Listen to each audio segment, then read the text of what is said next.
सबैजनालाई अब यो बाल संगतिको भागमा पनि स्वागत छ। केटो कसरी बेइमानी बन्न सिक्यो भन्ने हाम्रो कथाको भाग 2 मा अब जानेछौँ। मैले सम्झना गराएर केही बिग्रदैन होला, किन यो शब्द बेइमानी भन्ने शब्दको माने बुझ्नुपर्छ। यसको माने चाहिँ हो छलको व्यवहार, छल कपटको व्यवहार। एउटा बेइमान व्यक्ति भनेको चाहिँ उसँग सच्चा व्यवहार छैन, उ सत्य व्यवहार गर्दैन, उसले झुटो व्यवहार गर्छ भनेपछि उसलाई विश्वास गर्न सकिँदैन। अनि हितोपदेश 12 को 22 को अन्तिम भागमा लेखेको छ, सच्चाईसँग व्यवहार गर्नेहरू उहाँका आनन्द हुन्। परमप्रभुको आनन्द केमा छ? एउटा त केमा भने सत्य व्यवहार गर्नेहरूमा प्रभु आनन्दित हुनुहुन्छ। झुट बोल्नेहरूसँग होइन, तर सत्य बोल्नेहरूसँग। अनि सच्चाई व्यवहार गर्नेहरू उहाँका आनन्द हुन्। तर हाम्रो कथामा चाहिँ एकजना केटो जो ऊ इमान्दार नै थियो, उसको हुर्काई उसकै आमाले हुर्काउँदाखेरि ऊ इमान्दार बन्न सिकाइएको थियो, तर ऊ एउटा यस्तो काम गर्ने ठाउँमा पुग्यो जहाँ चाहिँ उसको मालिकको व्यवहारको सङ्गतले अनि उसको आफ्नै रोजाइले ऊ चाहिँ बेइमानी बन्न सिक्यो।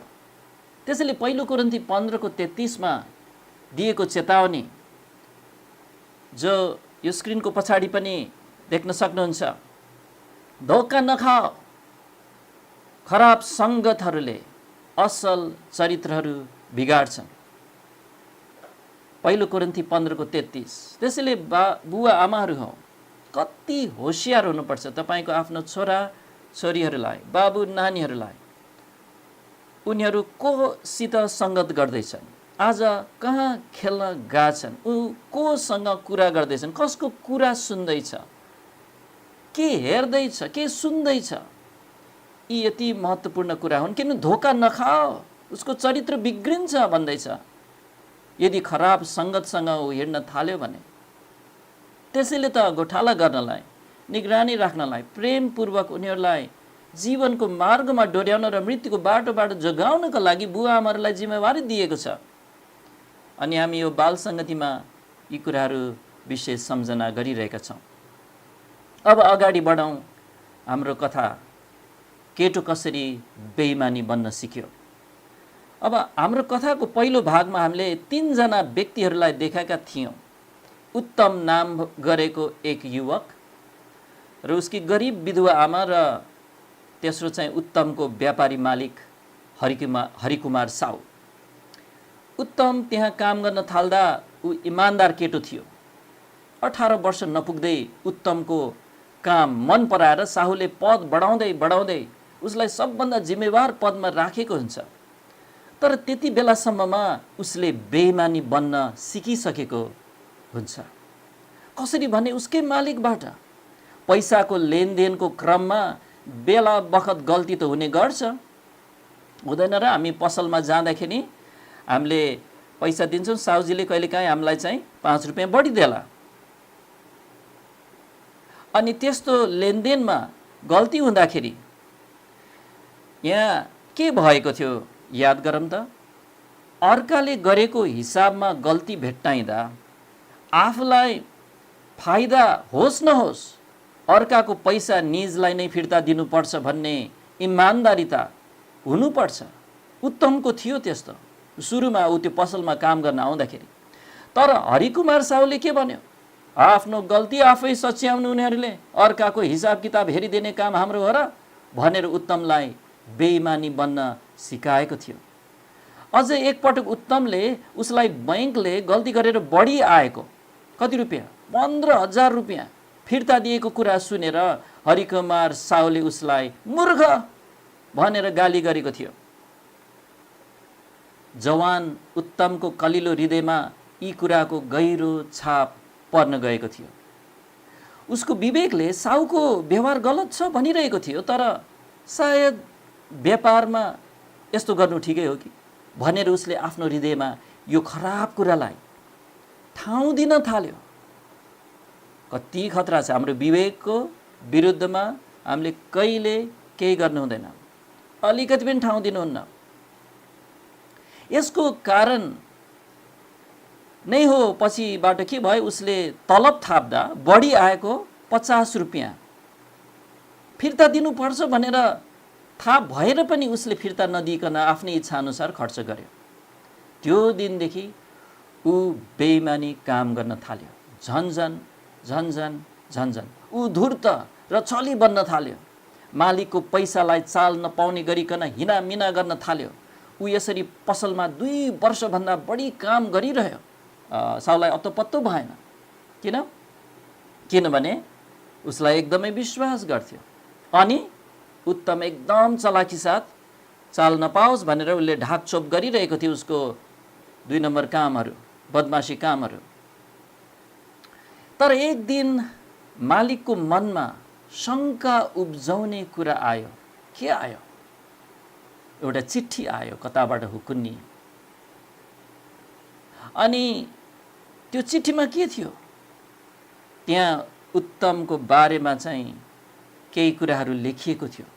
कमाई भन्दा बढी खर्च गरिरहेछ उसले, कहाँबाट उसले त्यत्रो पैसा पायो भनेर त्यहाँ चिठीमा लेखेको थियो। बेटी खालको सङ्गतमा हिँडिरहेछु भन्ने कुरा पनि त्यहाँ थियो। हाम्रो कथा चाहिँ यहाँसम्म पुगेको थियो। अब हामी अगाडि बढाउने छौँ। केटो कसरी बेइमानी बन्न सिकेको भाग 2। हरिकुमार साउले त्यो चिठी प्राप्त गर्दा उत्तम आफ्नो डेस्कमै थियो। उसले आफ्नो मालिकलाई पुलुक्क हेर्यो। अनि उसले साहुको अनुहार एक्कासी बदलिएको देख्यो। साहुले चिठीलाई दोहोऱ्याएर 2 पटक पढ्यो। अनि चिठीका कुराले मालिकलाई विचलित पारेको कुरा उत्तमले स्पष्टै देख्न सक्थ्यो। हरिकुमार साहुले उत्तमको डेस्कतिर यसो नजर लगायो। अनि त्यतिखेर उनीहरूका आँखाहरू ठ्याक्कै जुझ्न पुगे। त्यो एकैछिनको लागि मात्र थियो, तर मालिकको हेराइ यस्तो थियो कि त्यसले उत्तमको मुटु नै ठ्याप्पै बन्द गरी रोकिएला जस्तो बनायो। त्यसपछि दिनभरि व्यापारीको चाल र हिँडा यस्तो थियो कि त्यसले गर्दा त्यो जवानलाई डर र त्रास लागिरह्यो। उसलाई यो स्पष्ट थाहा भयो कि उक्त चिठीले मालिकको हृदयमा शङ्का उब्जाइदिएको छ। ओहो, उसलाई यति नमिठो पछुतो लाग्न थाल्यो। अब आफ्नो चोरी काम प्रकट होला र आफूले सजाय भोग्नु पर्ला भन्ने कुराले ऊ यति भयभीत भयो। उसको पर्दा फास गरियो भने उसको बदनाम हुने र उसको जीवन बर्बाद हुने कुरा निश्चित थियो। र उसकी विधवा आमा शोकले मर्नुहुने कुरा पनि निश्चित थियो। त्यो साँझ उत्तमले खाना नखाएको कुरालाई र उसको मुख कुनै फिक्रीले अँध्यारो भएको कुरालाई उसकी आमाले ख्याल गर्नुभयो। तिमीलाई सन्चो छैन, उहाँले भन्नुभयो। आराम गर्यो भने तिमीलाई अलिक सुधार हुन्छ कि? टाउको मात्र दुख्या हो, म एकछिन सोफामा पल्टिन्छु, उत्तमले भन्यो। आमा एकछिन पछि ऊ पल्टिरहेको सोफामा बस्न आउनुभयो अनि आफ्नो हात उसको निधारमाथि राख्नुभयो। तर के गर्नु, उसले त्यतिखेर अनुभव गरिरहेको पीडालाई आमाको हातको प्रेमिलो स्पर्शले हटाउन सक्नेवाला थिएन। त्यो पवित्र हातको स्पर्शले त उसको पीडालाई झनै असह्य बनाइदियो। अलिक आराम भयो कि? आमाले सोध्नुभयो। उहाँ आफ्नो हात उसको निधारमाथि राखेर केही बेर त्यहीँ बसिरहनु भएको थियो। खास छैन, उसले जवाफ दियो। एकछिन हावा खान निस्कनु पर्छ ल बरु, अनि सन्चो हुन्छ कि भन्दै ऊ उठ्यो। बाहिर नजाऊ उत्तम, आमाले भन्नुभयो। उहाँको मनमा फिक्री लाग्न थालिसकेको थियो। होइन म यतै एकैचोटि चक्कर मारेर आउँछु, धेरै टाढा जान्न, उसले भन्यो र हतारिँदै बाहिर निस्क्यो। टाउको मात्र दुखेको त होइन उसलाई, आमाले आफैलाई मनमा नै भन्नुभयो। आधा घन्टासम्म ऊ केवल आमादेखि उम्कने उद्देश्यले मात्र हिँडिरह्यो। यसरी हिँड्दै जाँदा अन्तमा ऊ हरिकुमार साहुको पसलनेर आइपुग्यो। अनि त्यसलाई पार गरेर जानै लाग्दा उसलाई आश्चर्य लाग्ने एउटा कुरा उसले देख्यो। पसलको भित्रपट्टि बत्ती बलिरहेको थियो। अरे, पसल त अघि नै बन्द भइसक्यो हो, यसको माने के होला? उसले आफैलाई सोध्यो र उसको ढुक ढुक गरिरहेको मुटुभित्र एउटा नयाँ डर पस्यो। ऊ ढोकानेर उभिएर सुन्न खोज्यो। त्यसपछि झ्याल झ्याल बाहिर उभिएर भित्रपट्टिको आवाज सुन्न खोज्यो। तर उसले भित्रबाट कुनै आवाज आएको सुनेन। केही एकदम नराम्रो कुरा हुन लाग्दैछ। उसले भन्यो, के होला त्यो? यदि मेरो काम प्रकट भयो भने यसको अन्त के होला? खत्तम हुन्छु, म खत्तम हुन्छु। बिचारी मेरी आमा। त्यो दयनीय जवान हतारिँदै हिँड्यो। सडकहरूमा 2 घन्टासम्म हिँडिरह्यो र अन्तमा घर फर्क्यो। ऊ घरभित्र पस्दै गर्दा उसलाई उसकी आमाले भेट्नु भयो र आफ्नो चिन्ता नलुकाइकन उसलाई सुधार भएको छ कि भनेर सोध्नु भयो। उसले छ भन्यो, तर यस्तो तरिकाले कि त्यसले उहाँको चिन्तालाई झन बढाइदियो। त्यसपछि ऊ हतारिँदै आफ्नो कोठाभित्र पस्यो। बिहान नास्ता खान भान्सामा बस्दा उसको छोराको अनुहार अनौठो तरिकाले बदलिएको देख्दा आमाको हृदय डरले भरियो। ऊ केही बोलेन, उहाँको एउटै प्रश्नको सोझो उत्तर दिएन। यसरी भान्सामा बस्दै गर्दा एक्कासी ढोकामा कसैले घन्टी बजायो। उक्त आवाजले उत्तमलाई अत्याइदियो र ढोकातिर टाउको फनक्क फर्काएर डराउँदै अब के हुने हो भनेर हेरिबस्यो। को हुनुहुन्छ बाहिर? आमाले सोध्नुभयो। एकजना सरले उत्तमजीलाई भेट्न चाहनुहुन्छ, एउटी केटीको आवाज सुनियो। उत्तम तुरुन्तै उठ्यो र भान्सा कोठाको ढोका आफ्नो पछाडि लगाउँदै घरको बीचको गल्लीमा निस्क्यो। आमा चाहिँ आफ्नो छोरा फर्केर आउला भनेर पर्खिबस्नुभयो। केही बेरपछि उसलाई फर्केर आएको त सुन्नुभयो, तर ऊ भान्सा कोठामा पसेन। बरु गल्लीबाट हिँड्दै हिँड्दै अर्कोतिर ऊ सडकमा खुल्ने ढोकातिर गयो। अनि त्यसपछि त्यो ढोका बन्द गरिएको आवाज उहाँले सुन्नुभयो। घरभरि चकमन्न भयो। उहाँ जुरुक्क उठेर भान्साबाट गल्लीमा निस्कनु भयो, तर उत्तम त्यहाँ थिएन। ऊ त उसलाई बोलाउन आएको मान्छेसित गइसकेको थियो। उफ, कस्तो दुःख लाग्दो बिदाई थियो त्यो घरबाट। हरिकुमार साहुले आधा रातसम्म उत्तमको हिसाब किताबका ठेलीहरू जाँचेर बिताएको थियो। उसले 6 लाख रुपियाँ भन्दा बढी पैसा हिनामिना गरेको थियो भन्ने कुरा भेटियो। साहुजीले रिसले आँखा देख्न सकेन र बिहानै उसले उत्तमलाई पक्रन भनी एकजना पुलिसलाई पठाएको थियो। त्यही पुलिस उत्तम कहिले नफर्किने गरी आफ्नी आमालाई छोडेर गएको थियो। त्यही पुलिससित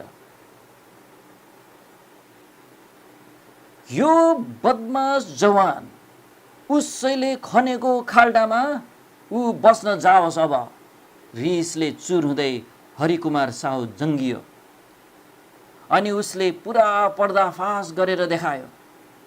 हरिकुमार साहु अदालतका सामु उत्तम दोषी ठरिएको देखिन निकै उत्सुक देखिन्थ्यो र उसले प्रमाणमाथि प्रमाणको यति जुटायो कि त्यहाँ सुन्ने मान्छेहरू मध्येमा हरेकले उत्तमलाई दोषी देख्नु बाहेक अर्को विकल्प केही थिएन।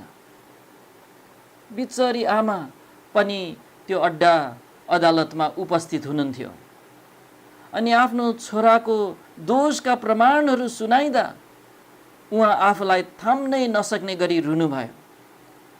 न्यायाधीशले अपराधीलाई सम्बोधन गर्नुभयो। उसको विरुद्धमा फैसला सुनाउन अघि आफ्नो पक्षमा भन्ने त्यहाँ कुनै कुरा भएको खण्डमा उसलाई बोल्न भनेर मौका दिनुभयो। कैदी उठ्यो र भन्यो, श्रीमान न्यायाधीशज्यू, हजुरले कृपया मेरो वादीलाई अलिकति नजिक आउन अनुरोध गरिदिनुहुन्छ कि, ताकि मैले दुवै उहाँलाई र श्रीमानलाई एकैचोटि हेरेर कुरा गर्न सकौँ। वादी भनेको हरिकुमार साहुलाई अघिल्तिर आउने निर्देशन दियो। उत्तमले उसलाई एकछिन हेर्यो र त्यसपछि न्यायाधीशतर्फ फर्क्यो। श्रीमानको सामु म एउटा कुरा राख्न चाहन्छु। ऊ नहडबडाइकन प्रष्टसित बोल्यो। अनि यस कुराले मेरो अपराधलाई सही ठहराउन नसके तापनि सायद केही हदसम्म क्षमा दिलाउन भन्ने सक्ला कि। म यहाँ साहुको पसलमा एउटा निर्दोष केटाको रूपमा काम गर्न गएको थिएँ। यदि उहाँ इमान्दार मान्छे हुनुभएको भए म आज हजुरको सामु एउटा अपराधीको रूपमा उभिनु पर्ने थिएन। हरिकुमार साहुले उसको चरित्रमाथि यस्तो घोर आक्रमण हुनदेखि सुरक्षा प्रदान गरियोस् भन्दै अदालतसित आग्रह गर्यो, तर उसलाई चुप रहन आदेश दियो। उत्तम अविचलित स्वरमा आफ्नो कुरा बताउन अगाडि बढ्यो। उहाँको पसलमा मैले काम गर्न थालेको केही हप्ता मात्र भएको थियो। मैले एउटा हिसाबको बिल जाँचेको थिएँ, उहाँकै निर्देशन पाएर हो। अनि मैले त्यसमा 10,000 रुपियाँको गल्ती भेट्टाएको थिएँ। हरिकुमार साहुको मुख रातो भएर आयो। उत्तमले भन्यो साहुलाई हेर्दै, म यो देख्न सक्छु कि तपाईँलाई त्यो घटना याद रहेछ। अनि म बाँचुन्जेल मैले त्यो याद गर्नुपर्ने कारण छ यहाँ, किनकि मैले तपाईँलाई के म त्यो हिसाब सच्याउँ भनेर सोधेँ, तर तपाईँले जवाफ दिनुभयो पर्दैन, आफ्नो गल्ती आफै सच्याउनु, उनीहरूले अर्काको हिसाब किताब राखिदिने काम होइन हाम्रो। मलाई बेइमानी बन्न सिकाउने पहिलो पाठ त्यही थियो श्रीमान। त्यो बिलको पैसा भुक्तानी गरिएको म आफैले देखेँ। अनि हरिकुमार साहुले त्यो 10,000 रुपियाँ आफ्नो लागि लिनुभयो जुन उहाँको थिएन। यो देखेर त म सुरुमा झस्याङ्गे भएको थिएँ। त्यो एकदम गलत काम देखिन्थ्यो। तर यसको केही समयपछि उहाँले मलाई मूर्ख भन्नुभयो जब मैले बैंकको खजान्चीलाई 15,000 रुपियाँ फिर्ता दिएको थिएँ, जुन चाहिँ चेक साट्न जाँदा बैंकले मलाई बढी भुक्तानी गरेको थियो। अनि त्यसपछि के म यस अदालतको सुरक्षा माग्न सक्छु? हरिकुमार साहुले भन्यो। यो जवानले भनेको कुरा के साँचो हो? न्यायाधीशले प्रश्न गर्नुभयो। हरिकुमार साहु अलमल्लमा परेको देखिन्थ्यो। त्यहाँ उपस्थित सबैजनालाई निश्चित रूपमा यो लाग्यो कि यो दुखी जवानलाई कुबाटोमा डोर्याउने काम उसैले गरेको हुनुपर्छ। त्यसको केही समय नबित्दै जवानले कुरा अगाडि बढायो। मेरो तलब थाप्दा मैले यो थाहा पाएँ कि हरिकुमार साहुले मलाई 50 रुपियाँ बढी दिनुभएको रहेछ। म त्यो उहाँलाई फिर्ता दिन लागेको थिएँ, तर अर्काको गल्ती अर्काले नै सच्याउन् भन्ने उहाँको भनाइलाई सम्झेँ। अनि मैले आफूलाई भने साहुको गल्ती साहुले नै पत्ता लगाउन् र त्यसलाई साहुले नै सच्याउन्। तब मैले बेइमानी काम गरेँ र त्यो पैसा आफूसित राखेँ। त्यो कुरा फेरि दोहोरियो अनि फेरि पनि मैले बढी आएको पैसा आफूसितै राखेँ जुन मेरो थिएन। खराबीको सुरु यही नै थियो र आज म यहाँ आइपुगेको छु। उहाँले यदि मलाई अलिकति दया देखाउनु भएको भए सायद म चुप बस्ने थिएँ र आफ्नो पक्षमा बोल्ने थिइनँ। जवानले आफ्नो अनुहार दुईटै हातले छोप्यो र आफ्नो मन थाम्न नसकिकन थचक्क बस्यो। उसकै छेउमा बसिरहनु भएकी उसकी आमा ठुलो स्वरले रुनुभयो। छोरामाथि निहुरेर आफ्ना हातहरू उसको टाउको माथि राख्दै, बाबु, मेरो बिचरा बाबु, मन्द स्वरले उहाँ भन्दै हुनुहुन्थ्यो। अदालतमा उपस्थित करिब सबैजनाको आँखा रसाएर आएको थियो। कोही नबोलेको त्यस बखतमा हरिकुमार साहु करायो, के मेरो चरित्रलाई एउटा अपराधीको वचनको आधारमा यसरी उडाइदिनु मिल्छ श्रीमान? के यो ठिक हो? गम्भीर शपथ खाएर तपाईले यो आरोप झुट्टा हो भनेर भन्नुहुन्छ भने, न्यायाधीशले भन्नुभयो, सबैका सामु तपाईले आफ्नो इज्जतलाई दाग लाग्नदेखि जगाउनुहुनेछ। यी शब्दहरू सुन्ने बित्तिकै उत्तम जुरुक्कै उठ्यो। त्यो दुखी जवानको एकमात्र मौका यही थियो अनि मानवताको आधारमा उसको कुरा सुन्न अदालतलाई कर लाग्यो। आफ्नो आँखाले सोझै हरिकुमार साहुलाई हेर्दै उसले कराएर भन्यो, यदि उहाँको हिम्मत छ भने उहाँले त्यो शपथ लिउन्। हरिकुमार साहुले आफ्नो सल्लाहकारसित सल्लाह लियो र शपथ खानदेखि पछि हट्यो। त्यसपछि न्यायाधीश उठ्नुभयो र फैसला सुनाउनु भयो। तिम्रो जवानीलाई अनि तिम्रो कलिलो उमेरमा तिमीमाथि आइपरेको परीक्षालाई मध्यनजर राखेर अदालतले तिमीलाई सबैभन्दा हलुका सजायको फैसला सुनाउने निर्णय गरेको छ, अथवा 1 वर्षको कैद। तर म तिमीलाई गम्भीरपूर्वक यो चेतावनी दिन्छु कि तिमी आफूले लिएको कदममा अरू अगाडि नबढ्नु। अपराधलाई कुनै पनि न्यायोचित बहाना छैन। परमेश्वर र मानिसको सामु त्यो खराब हो अनि त्यसले केवल दुःख कष्ट मात्र ल्याउँछ। तिम्रो कैदबाट तिमी फेरि निस्केपछि तिम्रो अठोट यस्तो होस् कि म अपराध गर्नुभन्दा बरु म मर्छु। 1 वर्ष बित्यो अनि 1 वर्षपछि उत्तम जेलबाट निस्कँदा उसको आमाको मृत्यु भइसकेको थियो। अदालतबाट जेलतर्फ लगिँदाको दिनमा जब उसले आमाको फिक्का अनुहारमाथि आँखा लगाएको थियो, त्यो दिनदेखि उसले आफ्नी आमालाई फेरि कहिले देख्न पाएन। यसको 10 वर्ष बित्यो अनि यति लामो समयपछि एकजना मान्छेले सुदूर पश्चिमको एउटा शहरमा पत्रिका पढेर बसिरहेको थियो।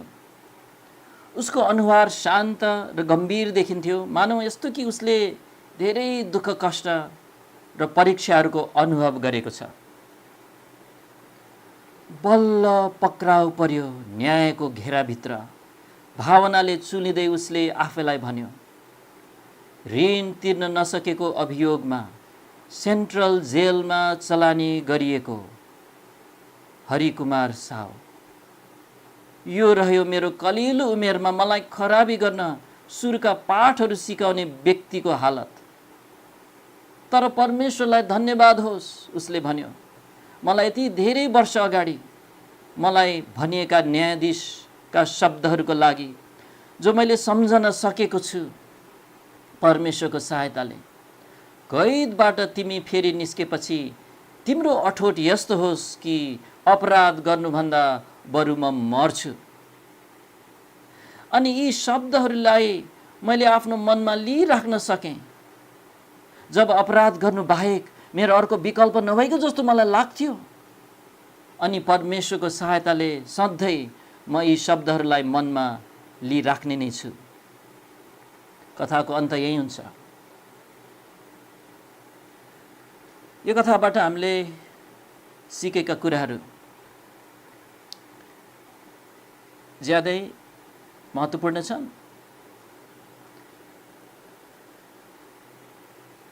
हाम्रो सानो बाबु नानीहरूलाई सिकाउने जिम्मा हाम्रो हो, नत्र भने उनीहरूलाई उल्टो सिकाउने त्यहाँ थुप्रै हुन्छन्।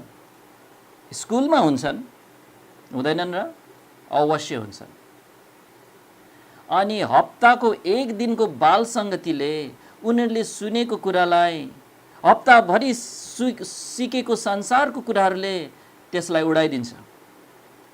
अझ यदि बुवा आमा हामीलाई हेरिरहेका छन्, हाम्रो छोराछोरीले हाम्रो जीवन मा यदि सत्यता छैन भने, यदि हामी बनावटी खालका मात्र, देखावटी खालको मात्र, शनिबारे क्रिस्चियन जस्तो मात्र हुन्छ भने त्यो छोराछोरीले देख्दैन र? अनि तपाईँको छोराछोरीले के सोच्छ यदि तपाईँको त्यस्तो जीवन छ र उनीहरू बाल सङ्गतिमा चाहिँ यस्तो कुराहरू सुन्छ भने उनीहरूलाई ठुलो चोट पर्छ। अनि उनीहरूले यो सब बाइबलको कुरा चाहिँ खाली बनावटी नाटक मात्र रहेछ भनेर भन्ठान्छन्। प्रिय बुवामाहरू, धेरै प्रार्थना गर्नुहोस् आफ्नै लागि, धेरै समय बिताउनुहोस् परमेश्वरको वचनमा, आफ्नो पापहरू स्वीकार गर्दै पवित्र आत्मामा हिँड्नलाई चाहिँ तपाईँको मुख्य उद्देश्य रहोस्। हरेक दिन तपाईँको व्यापार नै नम्बर 1 कुरा हुनु हुँदैन। छोराछोरीहरूलाई धेरै पढाउने भन्ने कुरा नै सबभन्दा ठुलो कुरा हुनु हुँदैन। तपाईँले आफ्नो सबभन्दा ठुलो कुरा चाहिँ यो अनन्तको कुराहरूलाई बनाउनै पर्छ। बुद्धिमान बन्नुहोस् अनि तपाईँलाई परमेश्वरले आशिष दिनुभएको छ। छोटो प्रार्थना गर्नेछु अनि यसपछि चाहिँ हामी बाँकी भागमा जान्छौँ।